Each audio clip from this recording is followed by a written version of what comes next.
Às vezes, em 30 segundos de consulta, eu falo para o paciente, eu tenho certeza que tu não tem labirintite, porque a labirintite não se apresenta dessa forma. A tontura, de uma forma geral, vai ser descrito às vezes pelos pacientes como, eu sinto, sei lá, que eu tô estranho, tem alguma coisa diferente comigo, a minha cabeça tá mais leve. É muito, muito mais importante a gente tentar estabelecer algumas características como tempo de duração do sintoma, recorrência, potenciais gatilhos, agravantes. É difícil a gente ver as pessoas explicarem tão bem. E a gente querer explicar é uma coisa que faz total diferença hoje na medicina. Sabe que eu tinha esquecido que eu tinha tanta cinetose? A gente vê isso na prática. Vê paciente fazendo reabilitação que não precisa. Vê a gente baseando o diagnóstico num exame, né? Que não é para nos dar diagnóstico, é para nos dar função.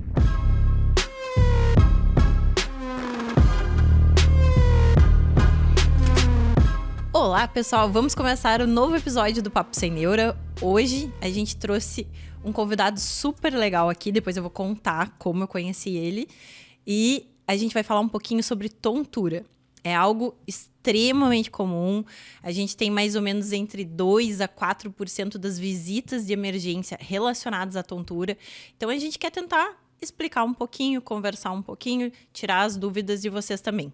Não se esqueçam de se inscrever no canal, de ligar o sininho, que isso é super importante para nós. Então tá, vou deixar primeiro o Felipe se apresentar. Bem-vindo. Obrigado pelo convite, Manuela. Eu gostaria de me apresentar, então. Eu sou médico otorrinolaringologista, fiz a minha formação na minha faculdade na URGS, minha formação como otorrinolaringologista no Hospital de Clínicas de Porto Alegre. Fiz fellowship em otologia e atuo basicamente com otologia e otoneurologia na prática diária, no cotidiano do meu consultório. E eu agradeço o convite para vocês para falar sobre tontura, é uma coisa que eu atendo bastante, eu gosto e acho que é um tema extremamente interessante, considerando a alta prevalência, assim como tu disseste, não só nas emergências, mas também no nosso consultório no dia a dia. Sem dúvida, sem dúvida. Manu, agora conta então, né? Não, fiquei vou curiosa contar, também, vou porque eu também não sei. Eu também, eu tô curioso. Não, ele vai lembrar. É que na realidade foi muito engraçado, porque eu tava no consultório ali no Mãe, a gente tinha uma área que era o Mãe 360, que era uma área de ambulatórios. E o meu ambulatório, por acaso, era do lado do Felipe. O consultório, né? E aí eu comecei a escutar uma pessoa explicando sobre a bendita da vertigem benigna, né, posicional, paroxística benigna posicional. E ele explicando com uma calma, uma tranquilidade. Aí já fazia 15 minutos que ele estava explicando, eu pensei, essa pessoa é diferente. Ele tá explicando há 15 minutos. Aí ele liberou, era uma senhorinha, saiu faceira e tal, e eu bati na porta, né? Oi, tudo bom? Eu sou a Manu, eu sou neurologista. Eu queria te dizer, muito legal. Eu escutei tu explicando para a senhora e eu queria te dar os parabéns, porque eu achei muito legal tu ter explicado tudo aquilo para ela.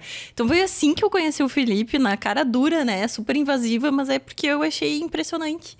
A gente é difícil a gente ver as pessoas explicarem tão bem, e eu acho que a gente ter tempo para explicar e a gente querer explicar é uma coisa que faz total diferença hoje na medicina. A gente precisa, né? As pessoas precisam ser escutadas. E em especial para tontura, né? Que é um sintoma comum, mas é só um sintoma, não é a doença. E realmente, é uma queixa na qual o paciente muitas vezes já consultou outras vezes, já consultou com outros colegas, às vezes com especialistas ou outras especialidades, e muitas vezes ele até recebeu um diagnóstico, me disseram que era a doença dos cristais, alguma coisa, e às vezes ele não tem noção do que é, do que aquilo representa, se pode acontecer de novo ou não, por que aconteceu, ele é cheio de dúvidas, às vezes está acontecendo novamente, ele não sabia que aquilo poderia acontecer.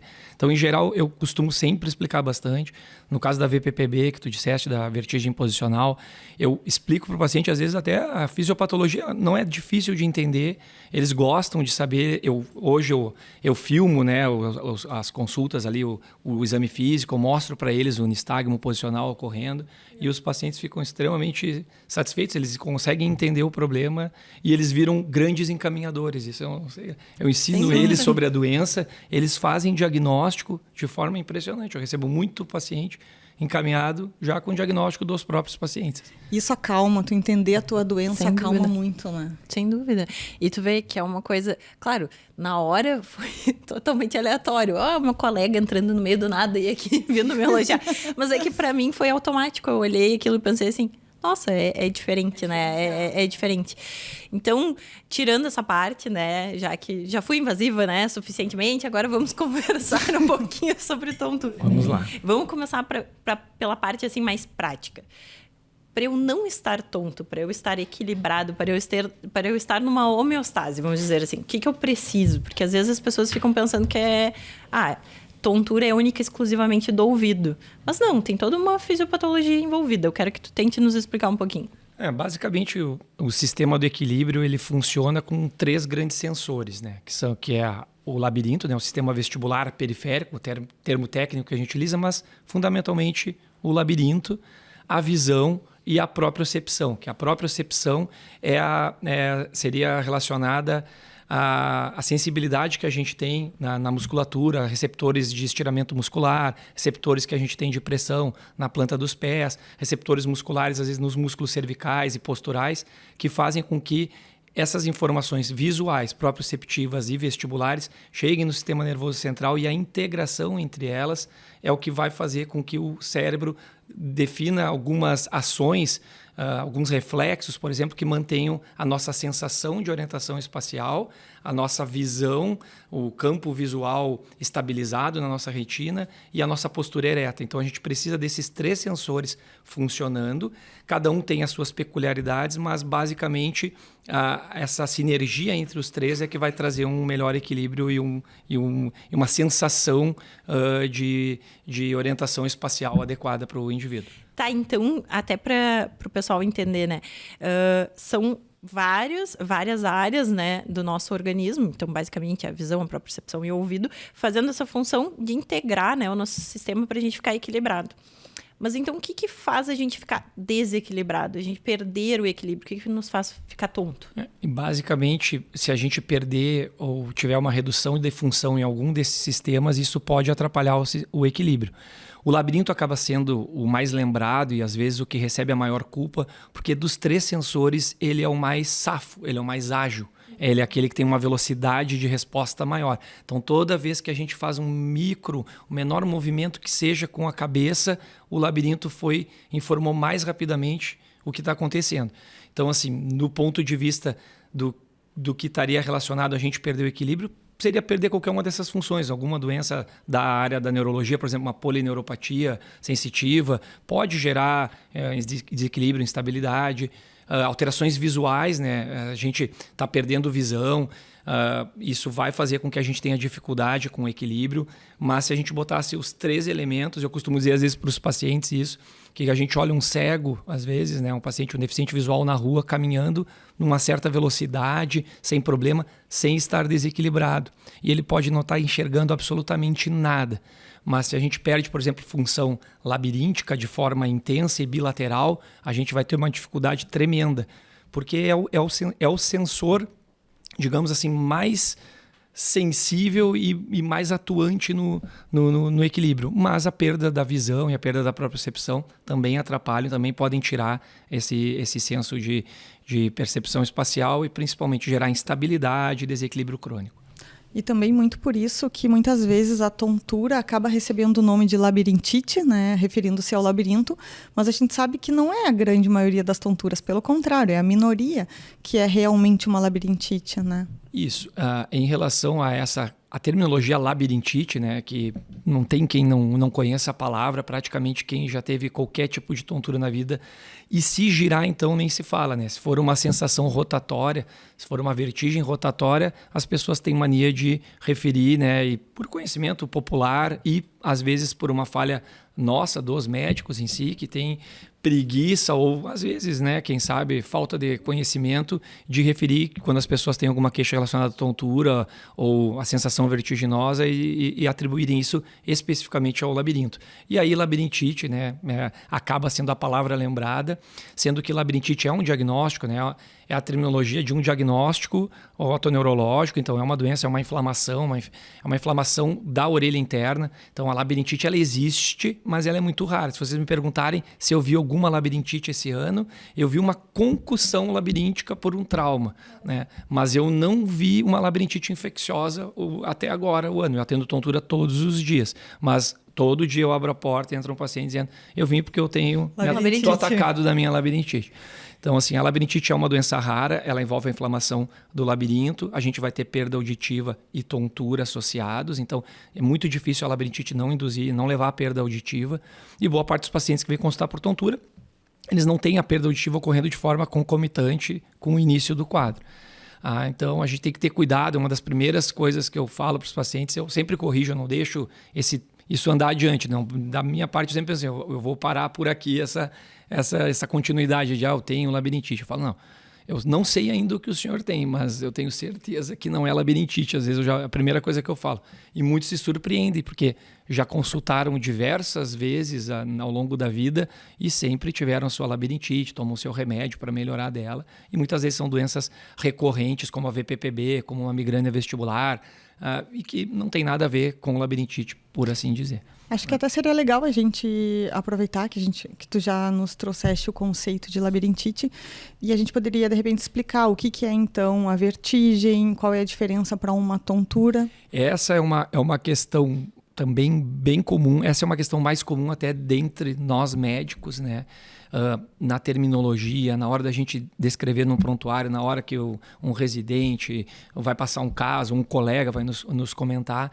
E isso é uma coisa que durante, né, ao longo dos anos, foi sendo modificada na literatura internacional em relação aos sintomas vestibulares, né? A gente chama tontura, vertigem, instabilidade, são sintomas de origem vestibular.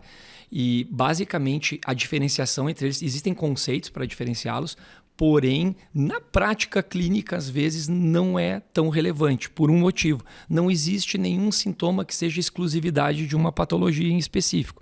Às vezes, um paciente com labirintite, a gente assume que é por ter uma assimetria entre os labirintos, a gente vai ter a vertigem, que é uma sensação de movimento, mas às vezes tu tenta pescar isso na história com o paciente, se tu ficar insistindo com ele, e ele não vai te dizer que ele sentiu as coisas mexerem, balançarem ou girar. Então, de uma forma geral, o termo vertigem se refere a uma sensação de movimento, né? De automovimento. É uma alteração da percepção espacial com sensação de movimento. A tontura seria uma alteração de sensação espacial sem sensação de movimento. O termo vertigem, tecnicamente a vertigem ou a vertigem interna seria uma sensação de automovimento. E quando a gente enxerga as coisas ao redor se movimentando, isso é um sintoma vestíbulo visual. Seria vertigem externa, é um outro tipo de vertigem. E a vertigem não é exclusivamente rotatória. Essa é uma falha muito comum, então, em achar que se girou, se não girar, não é vertigem. Então, se a paciente sente que as coisas estão passando, estão indo para baixo, estão balançando, estão inclinadas, isso é uma sensação de movimento, a gente pode chamar de vertigem. Mas a tontura, de uma forma geral, vai ser descrito às vezes pelos pacientes como eu sinto, sei lá, que eu estou estranho, que eu não sinto que eu sou... Não tem alguma coisa diferente comigo, a minha cabeça está mais leve, eu estou, digamos assim, é uma sensação até difícil, por isso que a gente não deve ficar tanto tempo, às vezes, tentando caracterizar com o paciente, mas é a cabeça estranha, está girando, não está girando. É muito, muito mais importante a gente tentar estabelecer algumas características como tempo de duração do sintoma, recorrência, potenciais gatilhos, agravantes. Isso leva muito mais a gente para pensar num diagnóstico do que ficar diferenciando se o que ele sente é tontura, se o que ele sente é vertigem, se ele só tem instabilidade. Porque, como eu falei, nenhuma alteração é exclusiva ou é tão característica de uma patologia em si. Não sei se ficou claro. Não, ficou. Mas é porque é muito difícil de descrever, né? Às vezes, quem já teve tontura... Eu tive uma vez tontura e foi uma sensação, assim, a sensação que eu tinha, que os pacientes sempre me falavam e eu achava, não, isso é muito estranho, né? A sensação de que tu tá com a cabeça vazia. Até eu ter a sensação de cabeça vazia, meu Deus, existe. E é uma sensação bem relatada, cabeça vazia é muito comum. Deu a sensação que eu tinha, que eu estava num barco com a cabeça vazia. Aí tu te dá conta que tu pode ter essa sensação. E é difícil, imagina, para eu descrever que eu estava com a sensação de que estava num barco com a cabeça vazia, é uma coisa. Imagina um paciente que não tem a menor ideia do que ele está sentindo, tentar descrever também, que não tem nenhum conhecimento médico. Então, a tontura em si, ela já é difícil de descrever, é difícil de investigar, no sentido, assim, de tentar tirar da anamnese alguma coisa, né? Então, é muito complexo. É muito subjetivo. É muito Cada subjetivo. pessoa tem um entendimento do que é tontura. E talvez por isso que seja tão importante a abordagem, assim, como é que a gente aborda esse paciente, porque é diferente também o paciente que está numa fase assim mais aguda e que a gente vai ver ele no hospital de um paciente que vai no consultório, né? Então, por exemplo, como é que se aborda esse paciente no consultório? No consultório, geralmente o paciente, né, às vezes pode estar com tontura. Às vezes a gente recebe pacientes do consultório que estão com tonturas bem graves, assim, eles conseguiram um encaixe, né? Sim. Então, assim, comecei hoje com a tontura, já chegou direto no consultório. Mas, em geral, isso é um trabalho de 2015, 2016, que é um trabalho que desenvolveu uma abordagem baseada muito mais em tempo de sintomas e gatilhos, né? Timing and Triggers Approach, né, que se chama. É muito mais importante a gente focar em tentar reconhecer tempo de doença, características do sintoma e potenciais gatilhos. Então, em geral, o que a gente tem que tentar estabelecer quando chega um paciente com tontura, assim, né? Quando a pessoa está com tontura, por exemplo, a primeira pergunta que eu sempre faço é quando começou, né? Às vezes a história é curta, às vezes a história é longa, mas eu sempre tento voltar com o paciente aonde começou. Se os sintomas são contínuos ou episódicos. Isso, tu passa uma linha entre dois grandes grupos de doenças. Então, o paciente chega dizendo que tem labirintite, e a labirintite é uma inflamação do labirinto que gera uma sintomatologia contínua. Se o paciente chega e diz que ele tem tontura em alguns momentos, e ele fica momentos sem tontura, e ele volta a ter tontura, às vezes em 30 segundos de consulta eu falo para o paciente, eu tenho certeza que tu não tem labirintite, porque a labirintite não se apresenta dessa forma. Então, estabelecer entre patologias ou sintomas contínuos e episódicos, isso é bem importante. Depois, nos episódios, né, quando é uma doença episódica, a gente estabelecer duração, né? O episódio dura segundos, dura minutos, dura horas, dura dias. Isso tem doenças que têm características de durar segundos, como a VPPB, doenças que têm características de durar dias, né, como uma enxaqueca, e depois disso estabelecer alguns gatilhos. Tem algum fator desencadeante, agravante, se aquilo começa quando ele troca de posição, se é quando ele se movimenta, se é quando tem um estímulo visual. E além disso, se tem sintomas associados. Eu geralmente faço nessa ordem. Eu tento ver se é contínuo e episódico, tento ver se tem algum potencial gatilho e depois disso a gente vai para as associações. Tem algum outro sintoma junto? Tem perda auditiva, tem alterações, tem dor de cabeça, tem alterações de sono, tem alterações visuais. A gente vai estabelecendo, daí vai separando digamos, em gavetas, né, na nossa cabeça as principais causas diagnósticas, as principais causas de tontura, e conforme o que o paciente vai descrevendo na história do problema, a gente pega. E às vezes eu nem falei necessariamente com ele de como foi a sensação, né? Se ela se girou, se não girou, se a cabeça estava vazia ou não. É só quanto tempo dura, quando começou, o que faz aparecer, o que faz melhorar e se tem algum fator ou algum sintoma associado. Perfeito. E esse diagnóstico é, na maioria das vezes, clínico ou os exames de imagem, enfim, os exames auditivos têm um papel? A gente costuma dizer que em otoneurologia que o diagnóstico é eminentemente clínico. Isso a gente ouve muito na medicina para muitas coisas. De fato, né? Em relação às doenças otoneurológicas, os critérios diagnósticos da maioria das patologias, ele envolve fundamentalmente a história dos sintomas, baseado mais ou menos nisso que eu falei agora há pouco. Para algumas patologias, para o critério diagnóstico, é necessário ter algum exame. Por exemplo, se a gente vai falar da doença de Meniere, que é uma doença que afeta o labirinto, que gera crises, gera uma síndrome vestibular episódica, então episódios de tontura ou vertigem de forte intensidade, que tem associação com sintomas auditivos. Para o critério da doença de Meniere, é necessário que eu tenha alteração auditiva documentada, então eu preciso de uma audiometria. Mas para outras patologias eu não preciso ter exames. Para um diagnóstico de migrânia vestibular, o critério é extremamente clínico, não tem nenhum exame necessário para me confirmar. Para VPPB, eu preciso de testes posicionais, preciso botar o paciente numa posição e ver que ele desencadeia um movimento ocular, um nistagmo. é um diagnóstico semiológico, eu não preciso de um exame complementar. Às vezes eu tenho que lançar mão de algum recurso, ter algum equipamento, mas em geral não é exame laboratorial. Por exemplo, ressonância não vai me trazer um resultado. A tão utilizada eletrovectonistagmografia não está em nenhum critério, aí eu vou falar um pouquinho, assim, digamos, de necessidade, não exclusivamente ela, mas tem algumas patologias vestibulares, por exemplo, quando a gente quer determinar alteração de função vestibular, aí nós vamos falar dos diagnósticos da hipofunção vestibular, por exemplo, bilateral, da vestibulopatia bilateral. Então, que é o paciente que tem uma perda de função vestibular de forma considerável. Por exemplo, causada por ototoxicidade. Internou, recebeu um medicamento e perdeu função vestibular. Essa, no critério diagnóstico, ela apresenta a necessidade de um teste confirmatório. Eu tenho que saber que a função vestibular reduziu. Mas isso me traz um critério muito mais funcional do que etiológico, né? Eu não sei se o que ele teve foi por causa de uma... ele está tendo perda de função vestibular porque ele teve uma infecção no labirinto, porque ele teve uma ototoxicidade, mas vai me dar realmente o resultado da função vestibular. Então, a gente pode usar o teste do impulso cefálico por vídeo, o Video Head Impulse Test, é um exame bem moderno, extremamente utilizado. A vectonistagmografia, a prova calórica, né, que é o testezinho da água quente. Muitas pessoas já fizeram na vida, né? Quem tem tontura e consultou por isso, tem grandes chances de ter feito. E às vezes vem querendo matar o médico que pediu. Sim, sai pior. Se vocês pedem, já pediram alguma vez? Né? Os neuros pedem às vezes. Nunca pedi. Pedir para migranoso um teste desse é criminoso, é quase criminoso, né? A gente diz assim, porque o migranoso é hipersensível, se tu vai fazer um estímulo vestibular nele, ele vai ter tontura, vai ter uma dor de cabeça horrível e incomoda.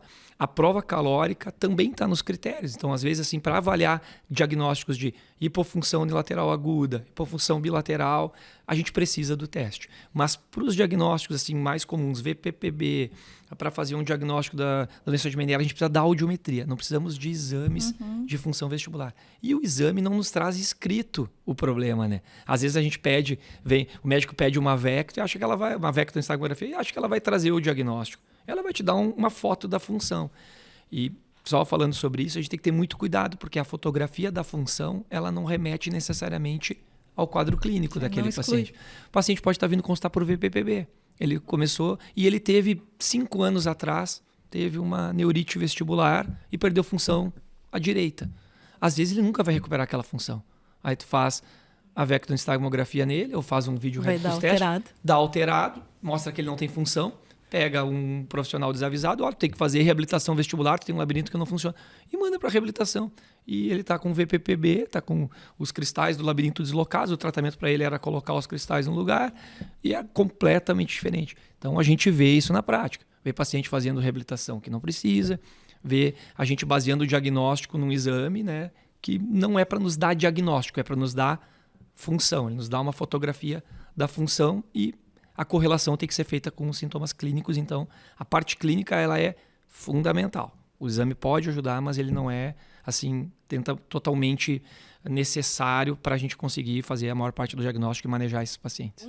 Bom, tu falou primeiro uma das coisas que a gente até falou no nosso primeiro episódio da enxaqueca, né? Na migrânia, que ela pode ter sintoma de tontura. Enfim, eu vou falar tontura num sentido geral, né? Mas assim, tem tantas outras doenças que podem causar tontura, vertigem, enfim, que eu quero que tu tente nos trazer um pouquinho, assim. Vamos começar pela mais bonita. Comum. Não, a mais bonita de ser falada, né? A VPPB. Com que certeza. Nome maravilhoso, né? A vertigem. Quem é que inventou esse nome, né? Na verdade, o nome ele facilita, né? Porque se tu pensar, o nome te diz tudo da doença. Não, ele diz tudo. Ele praticamente te entrega o critério diagnóstico dela. É uma vertigem, então, que é uma sensação de movimento. Em geral, quando a gente tem assimetrias agudas entre as informações dos dois labirintos, a gente tem mais tendência a ter vertigem, que é a sensação de movimento. Pode ser giratória ou não, então não é necessário que seja vertigem rotatória, né? Então o paciente pode dizer que tudo girou ou que se sentiu rodar, ou às vezes ele disse, sei lá, não é bem girado, doutor. Mas a vertigem posicional, ela está te entregando o gatilho. Então ela diz que é uma vertigem que ocorre com mudança de posição, paroxística, que ocorre em surtos ou crises, está te dizendo que é episódico, e benigno, que tende a ter uma evolução favorável. Eu digo só porque, por favor, né? Como é que os pacientes vão dizer esse nome, né? É muito difícil. Popularmente, vira labirintite. e não é tão popular. E não tão popular assim, porque às vezes tu pega um paciente na tua frente e tu fala, tu tá com os cristais. Pois é, nunca tinha ouvido falar disso. É verdade. E ele já ouviu falar de labirintite, ele já teve outras vezes na vida, e ele tem um monte de conhecidos que já tiveram labirintite. E boa parte desses conhecidos também tiveram VPPB e não labirintite. Então, assim, popularmente se remete ao termo dos cristais, né, do labirinto, ou a doença dos cristais, porque a VPPB é realmente isso, é o deslocamento de cristais de carbonato de cálcio, como eu costumo dizer para os pacientes, a gente tem umas pedrinhas, tem uma areiazinha no nosso labirinto, todo mundo tem. Elas têm um lugar certo para ficar, às vezes elas resolvem sair do lugar e cair no lugar errado. Quando elas param no lugar errado, o labirinto começa a ser estimulado quando não deveria. A gente troca a posição da cabeça, pelo efeito da gravidade, elas vão se movimentar no lugar errado e vão gerar os reflexos do equilíbrio. Um deles é o reflexo que o labirinto tem com os olhos. Toda vez que a gente mexe a cabeça, a gente faz uma movimentação ocular corretiva, que é o reflexo vestibulo-ocular. Então, o paciente, quando tiver com os cristais deslocados e mudar a posição, ele vai lá e deita na cama, os cristais se movimentam, o olho começa a se movimentar e o paciente tem vertigem. A gente faz o diagnóstico baseado nessa movimentação ocular. E VPPB é disparado a forma mais comum de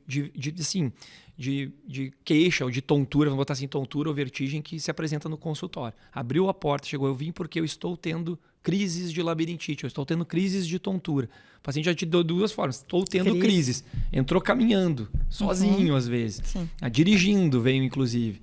Mas ele está dizendo que de vez em quando ele tem tonturas fortes. Então assim, é a forma muito, muito mais comum mesmo. Eu digo que essa é uma doença que a gente sempre tem que suspeitar dela, né? Acima dos 60, 65 anos de idade, é uma doença que a prevalência aumenta ao longo da vida.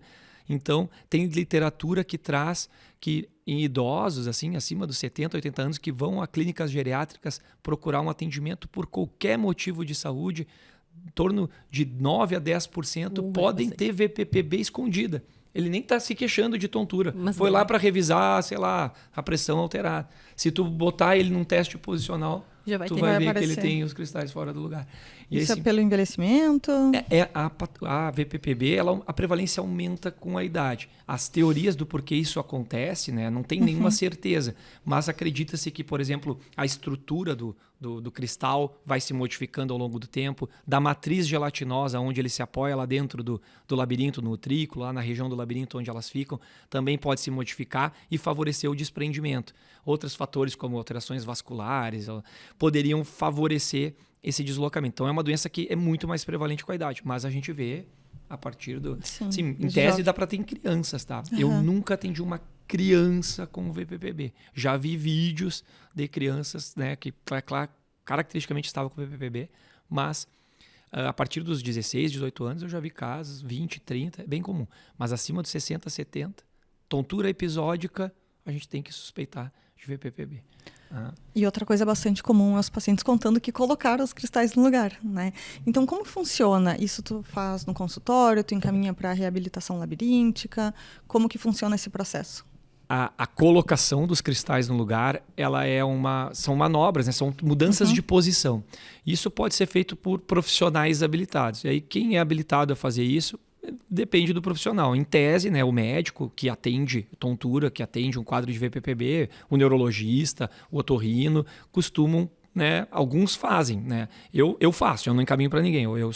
No meu caso, na minha prática, eu faço o diagnóstico, eu já faço o tratamento. Já sai pronto da Já sai pronto, já vamos lá. Tem profissionais que às vezes encaminham, que falam, tem na clínica lá o otorrino, ele tem uma fonoaudióloga, um fisioterapeuta que trabalha junto e que faz. É diferente um pouco daquele programa de reabilitação vestibular. A manobra, na verdade, é uma ação. Naquele momento, a gente faz uma sequência de movimentos, né, considerando a geometria dos canais do labirinto. Então, a gente tem que fazer o teste diagnóstico para identificar aonde estão os cristais, para saber qual é a sequência de movimentos. Então, não é uma manobra só para tratar. A gente tem diversas manobras que podem ser executadas e é dinâmico. Eu digo que isso é dinâmico porque, às vezes, tu está fazendo manobra para reposicionar e tu troca de canal. Isso é raro, mas acontece e a gente vê acontecer na nossa mão, às vezes.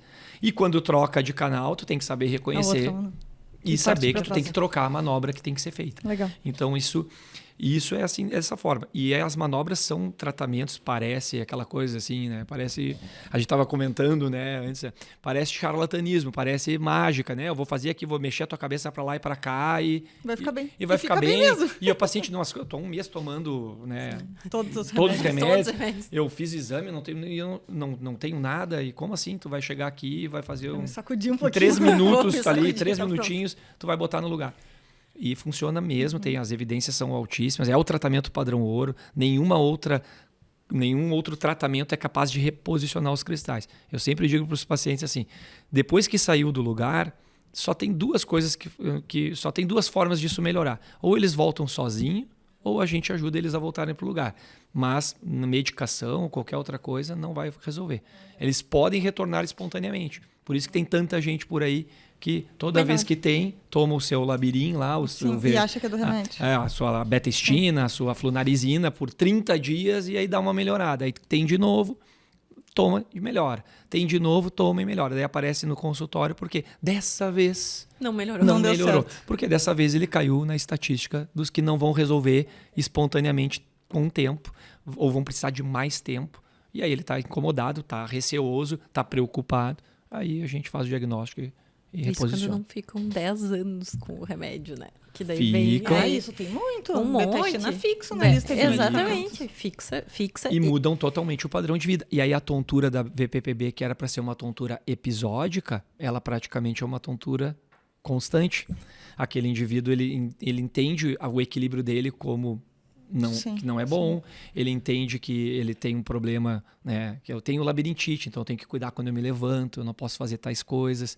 Ele vai desenvolvendo uma tontura crônica, ou uma percepção de que o equilíbrio dele não é bom de forma crônica e persistente por uma doença que é episódica. Então aquela coisa da história, às vezes, não é tão fácil fazer a história, mas a gente tem que ter muito cuidado e por isso que essa é a doença, quando eu disse ali no começo, se a gente pudesse fazer propaganda de alguma doença do labirinto, seria essa. Essa a gente não pode deixar passar, porque ela não é difícil de reconhecer, ela é extremamente tratável, né? Os pacientes melhoram e melhoram na hora, às vezes, dá para melhorar na hora, e evita tonturas crônicas, evita tonturas funcionais psicogênicas crônicas, né? Que isso Vamos pode acontecer, pode acontecer. E a gente vê muito, né? Isso, às vezes a gente acaba atendendo pacientes que estão com sintomas e tu vai perguntar quando é que começou aquilo que eu te falei. Eu sempre pergunto quando começou. Sei lá, acho que eu estou uns 2 anos que eu durmo com 3 travesseiros e eu não me viro para a esquerda na cama, né? O paciente está lá. E tu não acredita, né, que ele está há 3 anos com VPPB. Já deve ter melhorado, voltar. Tu vai lá e faz o teste e ele está com a doença. Então, assim, essa a gente tem que ter cuidado para não deixar passar no diagnóstico. E as manobras são só para ela ou servem para outras doenças do labirinto também? Não, a manobra de reposicionamento, as manobras de Epley, Gufoni, as manobras de reposicionamento são para VPPB. Perfeito. Para outras doenças vestibulares, na verdade, as outras doenças elas vão levar fundamentalmente à perda de função vestibular. Daí. Perdeu função do labirinto, aí a gente faz reabilitação vestibular, que objetiva fazer, às vezes, tentar fazer exercícios que tentem recuperar um pouco a função, tentem, às vezes, recrutar mais a função do outro lado, ou tentem fazer substituição e adaptação usando os estímulos visuais e proprioceptivos, já que a gente tem 3 sensores. Se a gente perde um deles e que às vezes não é recuperável, a gente tem que tentar compensar o equilíbrio usando os outros. Aí a reabilitação vestibular, com aqueles exercícios, com a fonoaudióloga, com o fisioterapeuta capacitado, esses têm muita utilidade em recuperar perdas de função crônica. Né? Então seria uma fisioterapia dinâmica, assim. Isso, ela é individualizada, é caso a caso, é paciente por paciente. Às vezes a gente faz alguns outros exames de função vestibular. Assim. A gente não faz exames para fazer diagnóstico, mas a gente faz exames para nos dar a observação de como está a estrutura funcional do paciente. Dá para fazer um exame que é a posturografia, por exemplo, computadorizada, que ele mede, por exemplo, dependência somatosensorial e visual do paciente. São testes numa plataforma de equilíbrio, com estímulos visuais, olhos abertos, olhos fechados. A gente consegue ver a dependência do sistema vestibular, proprioceptivo. É um paciente, às vezes, com um desequilíbrio crônico, com uma coisa. A gente tem que fazer outros tipos de avaliações, mais para direcionar o tratamento na reabilitação do que para o diagnóstico. Temos um diagnóstico aqui, tem uma perda de função. Mas e o tratamento? Vai depender muito dessas avaliações. E aí, esses profissionais, é uma abordagem multidisciplinar. Então, quando a gente vai para o fisioterapeuta, para o fonoaudiólogo, a gente tem que deixar eles mais respaldados. Mas eu costumo dizer que a gente não pode terceirizar o diagnóstico. Com e certeza. A gente vê isso acontecer, né, na Bastante. medicina. A gente não quer perder o paciente, a gente faz um meio diagnóstico. Vou te mandar para uma reabilitação vestibular. Né? Sim. Quem tem que determinar, saber isso e continuar conduzindo o paciente e acompanhando ele, né, ao meu ver, é o médico assistente ali, é o neurologista, é o otorrinolaringologista, o geriatra, se for o caso, né, tá lá numa clínica de geriatria, ele tem que tomar a frente nessa questão de diagnóstico e de acompanhamento. E diferente, assim, um pouquinho da VPPB, vamos falar daqueles pacientes que chegam mais com aquele quadro bom, que daí as pessoas lembram, né? Que é a pessoa vomitando, tonta, não consegue abrir o olho, não sabe... É aquele quadro mais agudo. Esse Clássico, é aquele que tu vê mais do que eu. Porque o sim, neurologista porque que daí trabalha, ele chega... o neurocirurgião, às vezes, que está lá no hospital de plantão e chamam ele para avaliar um paciente da emergência, porque tem alguém vomitando mal, pode estar tendo um AVC, um hematoma, uma hemorragia intracraniana. Não, e isso é super importante, porque às vezes é isso, as pessoas elas acham que a tontura ela é sempre do ouvido, né? Então a gente tem alguns sinais de alarme, né, que chamam a atenção pra gente pensar assim, olha, não, calma aí, não necessariamente é do ouvido, a gente tem que investigar outra coisa, e por isso que muitos pacientes eles vão para emergência também, porque se assustam, né? Estão lá vomitando, não conseguem ficar de pé.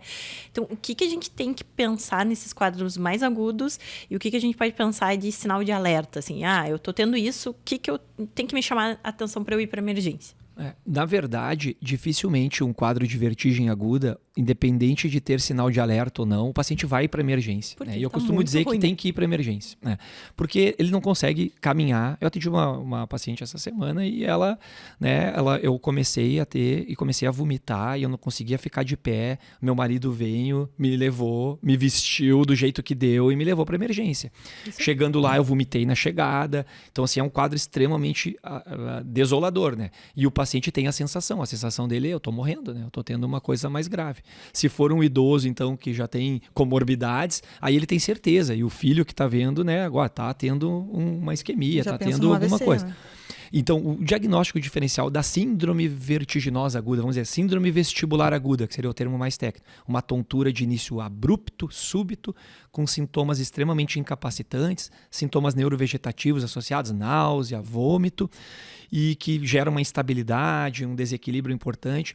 Nesse cenário contínuo de sintomas que começam e ocorrem de forma ininterrupta, esse paciente, o diagnóstico diferencial dele, fundamental, é uma patologia, né, neurovascular, geralmente da região posterior, né, da fossa posterior, que a gente diz. Então, esse paciente ele tem que ser avaliado na emergência e aí... Tu perguntaste de exames, né? Onde tem... Aí precisa. Precisa, mas a gente tem que ter muita atenção ao exame físico. Esses pacientes, né, a literatura já é bem difundida nesse aspecto. Quando a gente pega um quadro de síndrome vestibular aguda, paciente com vertigem contínua, nistagmo espontâneo, esse paciente tem uma sequência de exames que são feitos à beira do leito, de semiológicos, né, avaliação do nistagmo, teste do impulso cefálico, teste da cobertura ocular, que eles são mais sensíveis do que um exame de tomografia ou ressonância nas primeiras 48 horas. Eu vi, e ele tem tem uma sensibilidade de 100%. Sensibilidade de 100%. RINTZ. Esse protocolo RINTZ, que foi descrito em 2009, ele, nesse estudo, que ele foi comparado à ressonância realizada nas primeiras 48 horas, ele apresentou sensibilidade de 100% versus uma sensibilidade em torno de 80% da ressonância. Então, a gente costuma dizer que quando o paciente tem o teste SD-RINTZ sugerindo uma causa central, ele tem uma isquemia até que se prove o contrário. Se ele entrou na emergência com 5 horas de duração dos sintomas, foi para a ressonância, fez a ressonância e ela veio normal, mas se a gente vai avaliar o nistagmo, o teste do impulso cefálico, e a gente assume que aquele teste não está me me dando segurança de que aquilo é um quadro periférico do labirinto, eu devo manter esse paciente em observação, considerar até, às vezes, um protocolo de AVC e repetir o exame da imagem, porque ele é mais sensível. E isso foi confirmado por vários outros trabalhos, então não foi esse o único trabalho. Se tu associa o sintoma auditivo a essa queixa, tu também traz a audição, quando é tida como um problema do labirinto ou do ouvido, aí às vezes é onde os médicos emergencistas, ou às vezes o clínico, alguém que está atendendo esse paciente, acaba errando com mais facilidade. Tá com tontura e perdeu a audição? Agora então. Agora eu tenho certeza que é do labirinto. E não, numa síndrome vestibular aguda, numa vertigem aguda, a perda auditiva pode ser um sinal, sim, de um infarto cerebral, de um AVC. Então, esse paciente tem que ser investigado para isso. É isso até que se prove o contrário. E às vezes o provar o contrário exige mais do que um único exame da imagem feito rapidamente. Às vezes, eu sugiro, às vezes é melhor manter esse paciente internado, observação. Às vezes tem que manter ele sedado mesmo, deixa ele 3, 4 dias internado.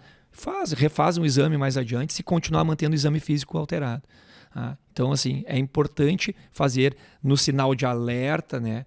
Por exemplo, nesse teste HINTS, eu não sei se vocês gostariam que eu explicasse isso, porque isso é mais técnico, é mais para o médico, né? Não tanto para a população, mas o paciente às vezes não pode se contentar também com a imagem. Eu atendo pacientes no consultório, eu fui na emergência, fiz a ressonância e disse que estava tudo normal, mas só um pouquinho, não quer dizer que a ressonância não nos dá toda essa garantia de que estivesse tudo normal. Eu acho que seria legal explicar. É que isso, até para complementar, né, o que acontece? A gente, no protocolo da imagem de uma ressonância numa emergência, a gente não faz o mesmo protocolo completo de uma ressonância normal.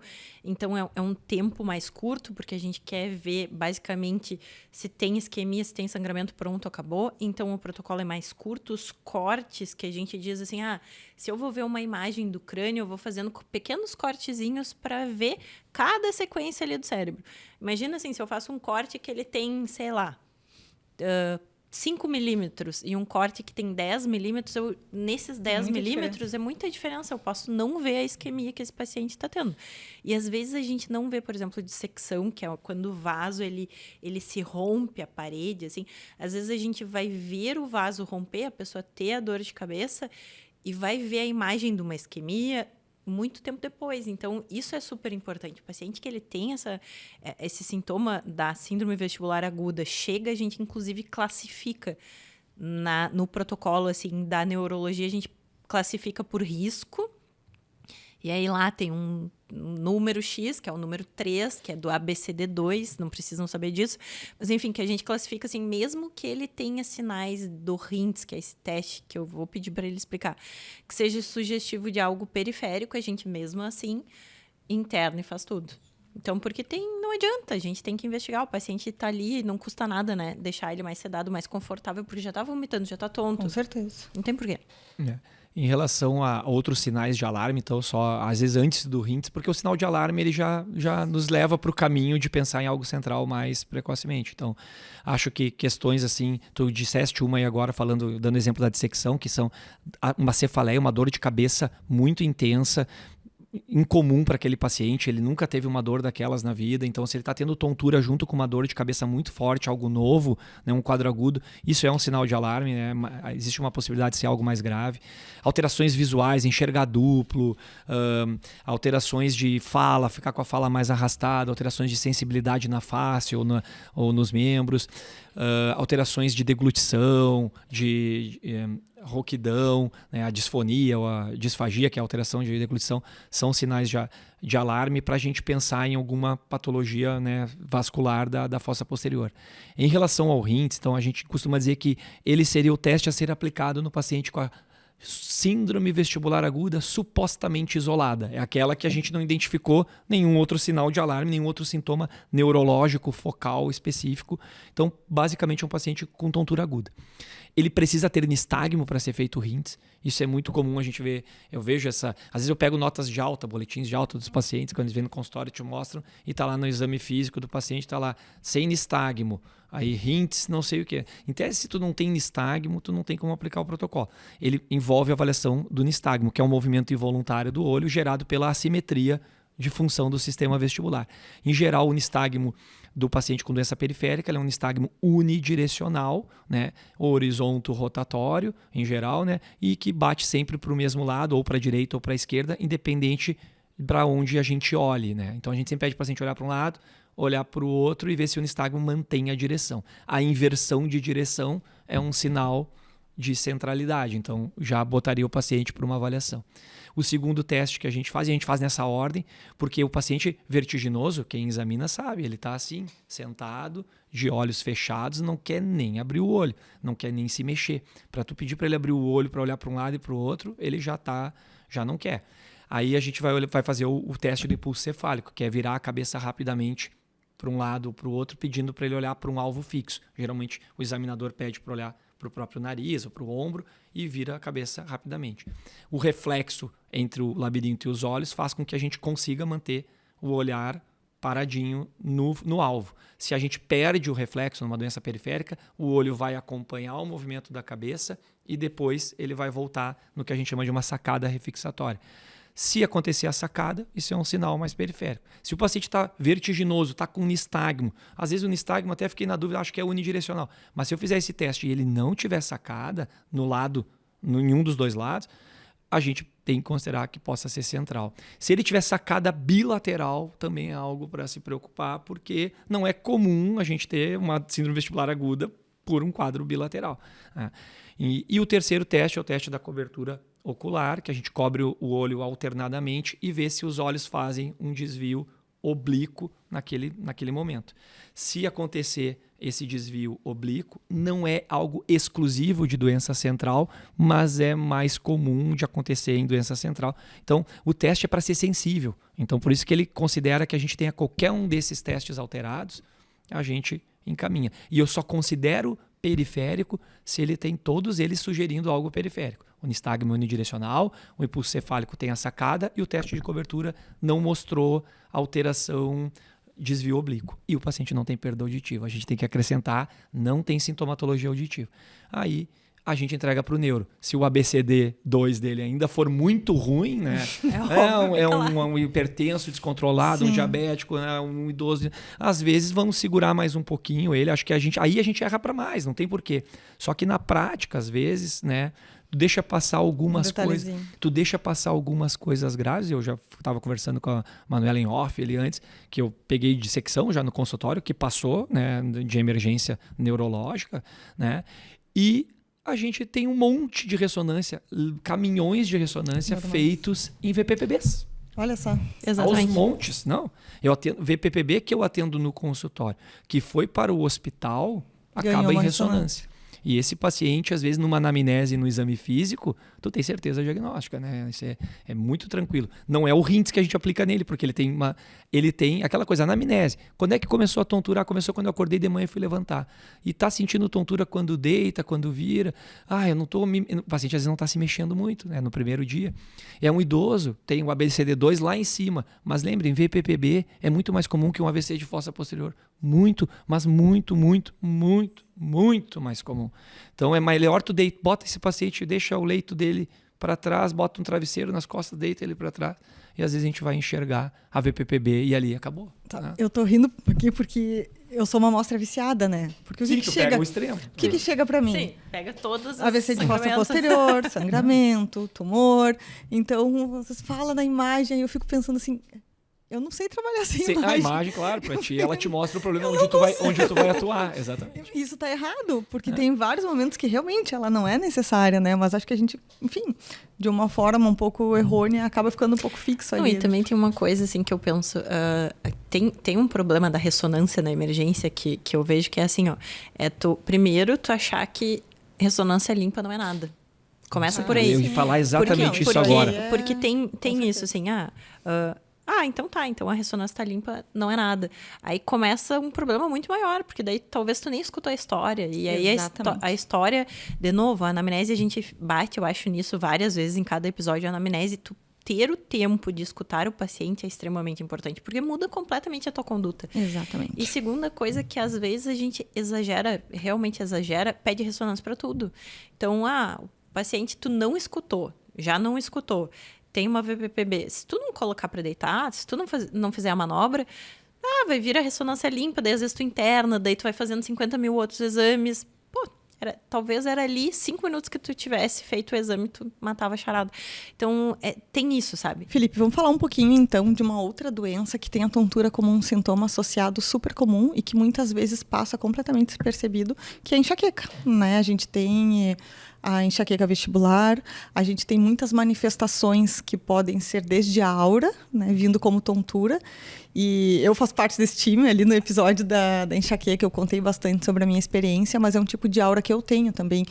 E mesmo assim, o que tu falou no início é bem isso. Aquela sensação de cabeça vazia, aquela sensação de flutuação, algo que a gente nem consegue explicar direito, né? E, enfim, e é ligado à enxaqueca, não é necessariamente ligado a uma outra doença. Então, poderias falar um pouquinho pra gente? Em relação à migrânia vestibular, a enxaqueca vestibular, como um diagnóstico do sistema vestibular, né, como uma alteração relacionada ao sistema vestibular, ela é um subtipo de migrânia que tem como sintoma cardinal, o sintoma principal que assume o quadro é a tontura. Tá? E esse quadro, em geral, ele não é às vezes suspeitado, né, como sendo associado à enxaqueca, até em pacientes que têm enxaqueca, porque às vezes a gente não tem durante a crise, né, da tontura, não tem cefaleia. Às vezes a gente pega pacientes, principalmente mulheres pós-menopausa, que pararam de ter a cefaleia migranosa, né? E elas vêm consultar porque elas estão tendo uns episódios de tontura que duram horas, duram o dia inteiro, começam do nada e elas não relacionam nem um pouco. Se a gente não perguntar na história se já tiveram história de enxaqueca e tudo mais, a gente deixa passar desapercebido. Tu comentaste ali em relação à sensação, tem isso em relação à enxaqueca, que às vezes o paciente com diagnóstico de enxaqueca, ele pode ter tontura como um sintoma de aura, mas no caso da migrânia vestibular a gente teria a tontura perdurando por mais tempo do que a duração da aura, então a gente vai ter o preconizado no critério que seria uma sintomas vestibulares, eles usam até, tenham cuidado, né? Eles botam sintomas vestibulares, se é tontura, se é vertigem, se é instabilidade, sintomas vestibulares com duração de 2 a 72 horas, 5 minutos a 72 horas, depois eles deram uma modificada, então eles aceitam assim, pode ser poucos minutos a 3 dias ou até mais desses sintomas, se eles estiverem associados a características migranosas. Num paciente com um histórico de enxaqueca na vida, então ele pode ter tido e não ter mais. Mas se durante esses episódios ele experimenta em pelo menos metade dos episódios ou uma cefaleia característica de enxaqueca que venha antes, durante ou depois da tontura, não precisa ser ao mesmo tempo, ou ele pode não ter a dor, mas ter sintomas como fonofobia, fotofobia, aura visual. Tem paciente que tem a mesma aura que ele tem quando tem a cefaleia, ele tem antes de ter a vertigem. E esse quadro, quando a gente for ali no começo, quando eu comecei a falar da VPPB, dizendo que ele era o quadro mais comum, se a gente for elencar nos diagnósticos assim, mais que tem critérios mais bonitinhos para a gente fazer, a migrânia ela é muito prevalente também. Ela assumiu ao longo dos últimos anos, o critério diagnóstico de migrânia vestibular foi elaborado em 2013. Nossa, muito recente. É recente. A doença não apareceu em 2013. Sim. Então, tem muito paciente que era classificado como um Meniere sem alteração auditiva, porque fazia vertigens recorrentes e que, na verdade, tem migrânia.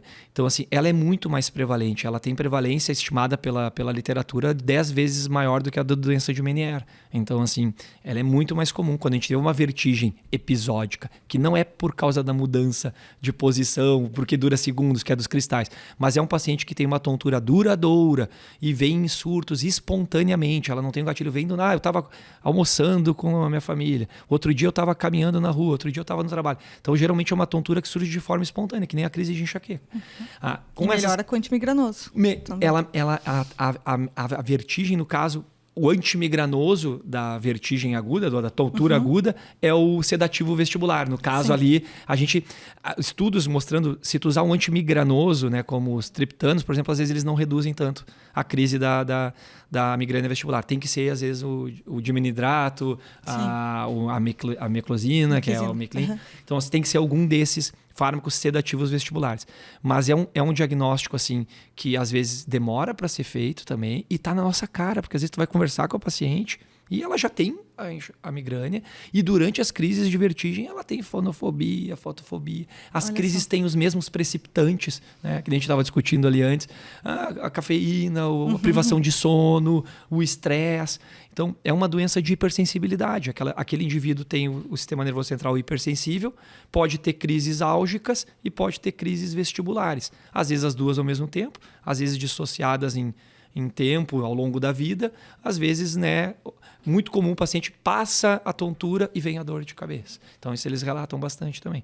Então, é um diagnóstico que a gente tem que ter cuidado, porque também tem tratamentos, os pacientes são extremamente, digamos assim, responsivos ao tratamento, quando bem identificado, né, ou usando profilaxia em caso de crises muito frequentes, ou principalmente com a mudança de estilo de vida, né? Que é o que acontece na migrânia. Alterar o sono, atividade física, padrão alimentar, essas coisas ajudam muito a controlar a migrânia vestibular, né? Mais às vezes até do que fazer a profilaxia medicamentosa. Eu estava escutando ele pensando que eu posso escrever um livro assim, minha experiência com a enxaqueca e tudo que eu já fiz, e tudo que eu já senti, isso tudo que tu falou, já tive. E se a gente voltar mais na tua história, né, dizem que são os equivalentes migranosos, né? É um bebê que tinha cólica, é uma criança que tinha cinetose, que enjoa no carro com facilidade, vomitava, hoje, né? e geralmente não melhora. Aí mulheres principalmente, começou na idade fértil, começa a ter enxaqueca e às vezes começa a apresentar esses quadros de vertigem aguda.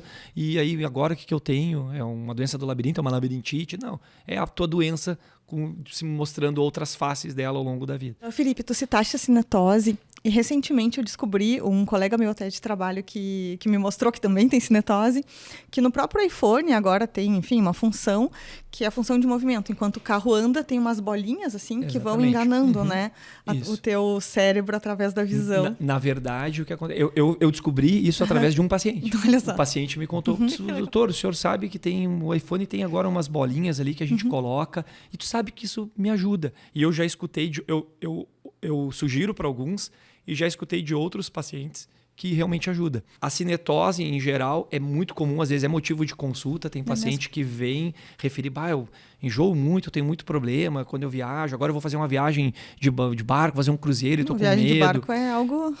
Em geral, é uma patologia que a gente consegue controlar com medidas profiláticas, comportamentais, e num extremo daria para se fazer reabilitação, às vezes vestibular, com realidade virtual, para tentar dessensibilizar o indivíduo. Como a maior parte dos indivíduos tem quando são expostos a objetos em movimento, às vezes a profilaxia com algum sedativo, né, vestibular já ajuda, né, já deixa a condição bem controlada. E medidas comportamentais. No carro eu sempre falo, a melhor opção para quem tem cinetose é dirigir.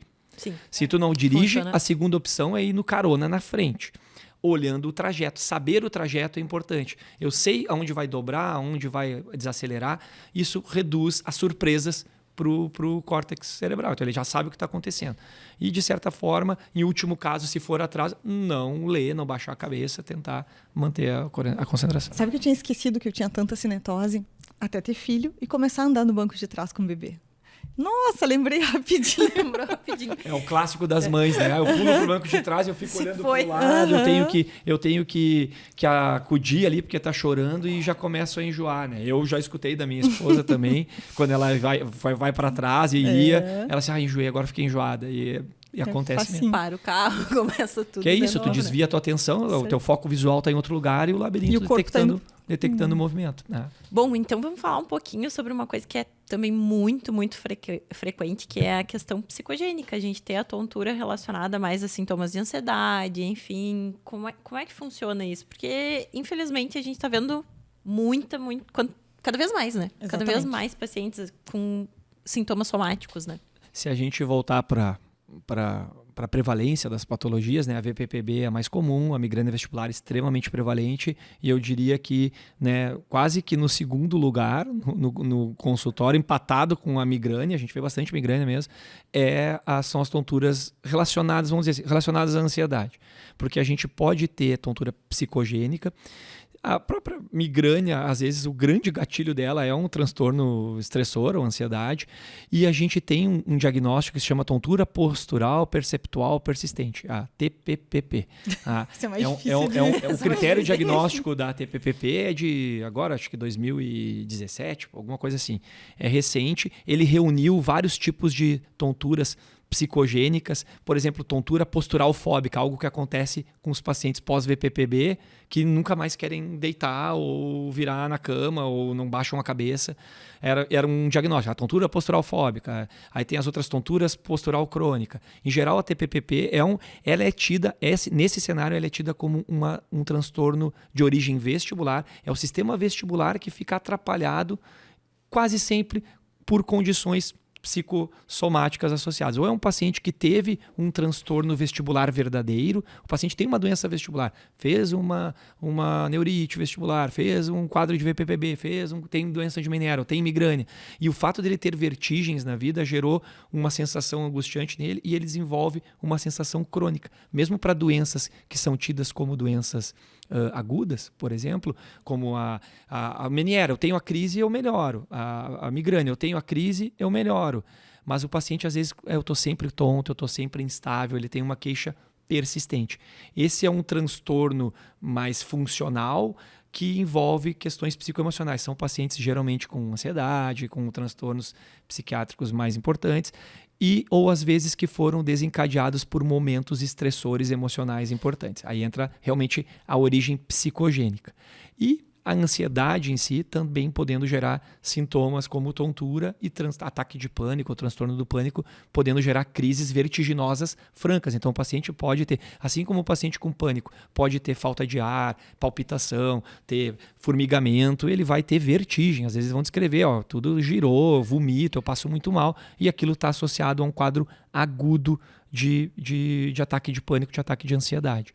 Então a ansiedade ela age de várias frentes no sistema vestibular, sensibilizando ele para alguém que já tem problema nele, como um migranoso, gerando o início de um transtorno persistente, como num paciente que passa por um estresse, já teve uma perda, uma separação, um término de relacionamento. Às vezes a gente vê começar uma tontura crônica que a gente vai fazer exames funcionais e não tem alteração funcional nenhuma, mas o paciente está sempre tonto. Imagino que seja como a cefaleia, que tu fica hipervigilante.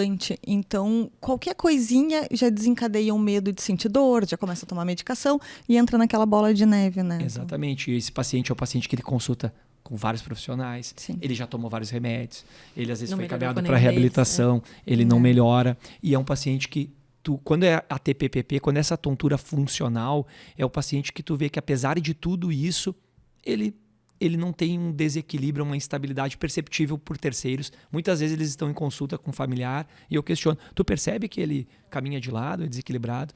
Não. Nunca teve queda, né? Quando a gente pega um idoso com redução de função vestibular, tu vai ver na história dele que ele caminha, né, tem a marcha alterada, ele acaba tendo quedas na história, o filho que está junto fala, não, ele prefere se apoiar em mim, me segurar para caminhar. E o paciente com a tontura psicogênica, com a tontura funcional, ele tem muita sensação e poucos achados, como quase todas as patologias psicogênicas, né? E em relação a exame físico, mesma coisa. Tu vai fazer o exame físico, às vezes...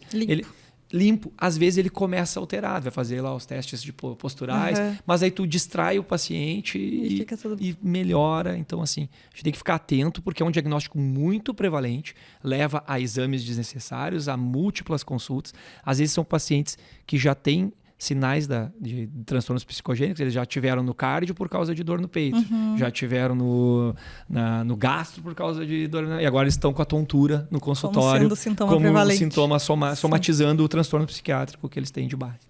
Acho que a gente tem que fazer outro episódio de ansiedade, Manu. Não, sem dúvida, sem dúvida. Até porque, né, eu sempre falo muito isso, assim, a gente pensa assim, não, porque é uma coisa ou outra, né? Não, às vezes o paciente, ele tem enxaqueca, a gente tá lá tentando tratar a enxaqueca, ou a gente tá tentando tratar a tontura dele, e a gente esquece que ele também tá ansioso. Isso certamente é outro gatilho, né? Então, às vezes a gente tem que tratar primeiro a ansiedade para depois tratar o resto. Então, e conversar com o paciente faz toda a diferença. A questão psicossocial, psicodinâmica. Às vezes a gente vai ver a história, tá passando por um monte de problema. Como é que a pessoa vai estar bem, né? Não tem como estar bem. Então, sem dúvida, vai ser um novo episódio. Eu acho que a gente vai ter que trazer todos os colegas, porque daí vem todas as Eu costumo dizer que não tem médico que não esteja a todo momento atendendo algum paciente ansioso com algum sintoma somático da sua área, né? Então, vamos para a neuroteca para concluir. Eu vou trazer um filme que ele é um filme que não tem nada a ver sobre tontura, mas sim sobre a minha sensação de tontura com ele. Quem não viu, tem que ver, tá? Que é A Bruxa de Blair. Assim, pra mim é um filme horroroso, primeiro.